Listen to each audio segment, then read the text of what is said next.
যাত্রীদের চাপ সামলাতে ঈদে অতিরিক্ত ট্রেন চালাবে পূর্ব রেল। শিয়ালদহ লালগোলা শাখায় চলবে ঈদ স্পেশাল ট্রেন। 26শে মার্চ একটি বিজ্ঞপ্তি জারি করেছে পূর্ব রেল, যেখানে বলা হয়েছে ঈদ উল ফিতর উপলক্ষে যাত্রীদের ভিড় সামলাতে ইএমইউ স্পেশাল ট্রেন চালানো হবে। শিয়ালদহ লালগোলা শাখায় ঈদ উপলক্ষে ইএমইউ স্পেশাল ট্রেন চলবে 30শে মার্চ এবং 1 এপ্রিল। আপ এবং ডাউন স্পেশাল ট্রেন চলবে 30শে মার্চ। শিয়ালদহ থেকে 11:55 ছাড়বে ইএমইউ স্পেশাল ট্রেন। 4:55 নাগাদ পৌঁছবে লালগোলা। এই দিনই ট্রেনটি লালগোলা থেকে ছেড়ে যাবে রানাঘাট পর্যন্ত। লালগোলা থেকে 5:45 ছেড়ে রানাঘাট পৌঁছবে 9:02।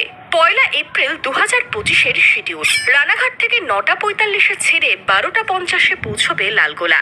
লালগোলা থেকে 2:15 ছেড়ে 7:10 শিয়ালদহ পৌঁছবে। ঈদ উল ফিতরে মুর্শিদাবাদের প্রচুর মানুষ ভিন রাজ্য থেকে এই সময় জেলায় ফেরেন।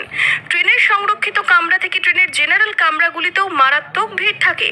সেক্ষেত্রে ঈদ স্পেশাল ট্রেন চললে যাত্রীদের ভোগান্তি দূর হবে বলেই আশা করা।